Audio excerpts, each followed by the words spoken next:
କହୁ କହୁକା ମୋ ଝିଅ ଆସି ପରିବା ତକ କାଟି ପକେଇଲାଣି। ତା ହାତର ସନ୍ତୁଳା ମୋତେ ଭାରି ଭଲ ଲାଗେ। ଦେଖନ୍ତୁ ସେ କ'ଣ କାଟିଛି। ଏ ହେଇଥିଲା ଗୋଟେ ପାକଳ ଅମୃତଭଣ୍ଡା ବାଡ଼ିରୁ ତୋଳା ହେଇଥିଲା, କିଛି ଆଳୁ, କିଛି ସାରୁ ଆଉ ଟମାଟୋ। ସେ ରସୁଣ ବି ତାର ଛଡ଼େଇକି ଥୋଇ ଦେଇଛି। ସେ କହିବ ଯାହା ମୁଁ କରିବି ମୁଁ ପୁରା କରିବି, ଅଧା ପନ୍ତରିଆ କଲେ ମୋତେ ଭଲ ଲାଗିବନି। ତା ହାତର ସନ୍ତୁଳା ଖାଇବାକୁ ଟିକେ ମନ ହେଲା ତ ମୁଁ ତାକୁ କହିଥିଲି।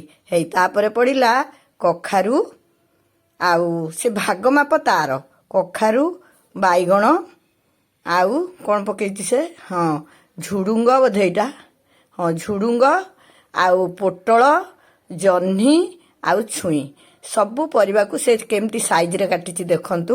ଆଉ ପ୍ରାୟ ସମ ପରିମାଣର ପରିବା ସେ ନେଇଛି। ପ୍ରତ୍ୟେକ ଜିନିଷର ସମାନ ପରିମାଣ। ଧର 100 ଗ୍ରାମ ଲେଖା ନେବେ ତାହେଲେ ସବୁଥିରୁ 100 ଗ୍ରାମ ଲେଖା ନେବେ। ଏତକକୁ ସୁନ୍ଦର ଭାବରେ କାଟି ଧୋଇ ସେକୁ ପ୍ରେସରରେ ବସେଇ ଦେଲା। ଟମାଟୋ ବି ତ ଦେଇଥିଲା, ଟିକେ ଲୁଣ ହଳଦୀ ଆପଣ ସ୍ୱାଦ ଅନୁସାରେ ପକେଇବେ, ସେ ବି ପକେଇଦେଲା। ତାପରେ ତାକୁ ନେଇ ଗ୍ୟାସରେ ବସେଇଲା। ହେଲେ ଏଇ ଯେଉଁ ପ୍ରେସରରେ କଲେ କ'ଣ ହୁଏ କି, ନିଜ ଅନୁଭୂତିରୁ ରୋଷେଇଟା ବେଶୀ ସ୍ୱାଦିଷ୍ଟ ବା ଏକଦମ ସଠିକ୍ ହୁଏ, ଯେଉଁଟାକୁ ଆପଣମାନେ କହୁଛନ୍ତି ପରଫେକ୍ଟ। 2-4 ଥର ନ କଲେ ରୋଷେଇ ଆପଣଙ୍କୁ ଯେତେ ବତେଇଲେ ବି ପରଫେକ୍ଟ ହେବନି। ସେ ମାତ୍ର ଗୋଟିଏ ଗ୍ଲାସ ପାଣି ସେଥିରେ ଦେଲା। କାହିଁକି ମୁଁ ଏକଥା କହିଲି, ଆପଣ ଯଦି ଟିକେ ଅଧିକ ସମୟ ବସେଇ ଦେବେ ତାହେଲେ ସେ ଛୁଇଁ ଗୁଡ଼ାକ ଫିଟିଯିବ। ଆଉ ସନ୍ତୁଳାଟା ପ୍ରକୃତରେ ଏକଦମ ସଠିକ୍ ଯଦି ସିଝିଥିବ ପରିବା ଗୁଡ଼ା ସ୍ୱାଦିଷ୍ଟ ହୁଏ। ଛୁଇଁ ଫିଟିଯିବ, ପରିବା ଗୁଡ଼ା ଗେଲେଗେଲିଆ ହେଇଯିବ, ତାହେଲେ ସେଇଟା ଭଲ ଲାଗିବନି। କେତେ ଗ୍ୟାସର ଫ୍ଲେମ୍କୁ କେତେ ରଖିକି କେତେ ସମୟ ବସେଇଲେ ବା କେତେ ହୁଇସିଲ୍ ଦେଲେ ଆପଣଙ୍କର ସନ୍ତୁଳାଟା ପରଫେକ୍ଟ ହେବ, ସେଇଟା ଆପଣ 2-3 ଥର କରିବା ପରେ ହିଁ ଜାଣିବେ। ମୁଁ ଆଜି ଝିଅକୁ କାହିଁକି କହିଲି ସନ୍ତୁଳା କରିବାକୁ, ତାର ସନ୍ତୁଳା କରିବାଟା ଏକଦମ ଅଭ୍ୟସ୍ତ।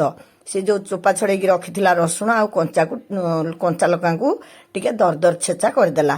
ମାତ୍ର ଗୋଟିଏ ପଳା ତେଲ ଦେଇ ସେ ତାକୁ ଛୁଙ୍କିଲା ବେଳେ ପୁଣି କ'ଣ କଲା ଦେଖନ୍ତୁ। ଆଗରୁ ବଡ଼ି ଛାଣିକି ରଖିବା କିଛି ଦରକାର ନାହିଁ। ଯେତେବେଳେ ରସୁଣ ଲଙ୍କା ଫୁଟଣରେ ଭଲ ଭାବରେ ଭାଜି ହେଇ ଆସିଲା, ସେ କ'ଣ କଲା, ଯୋଡ଼ିଏ ବଡ଼ିକୁ ହାତରେ ଭାଙ୍ଗିକି ସେଇ ତେଲରେ ପକେଇଦେଲା। ମୁଁ ଟିକେ ଆଗୁଆ କହିଦେଉଛି, ଆପଣ ଦେଖନ୍ତୁ।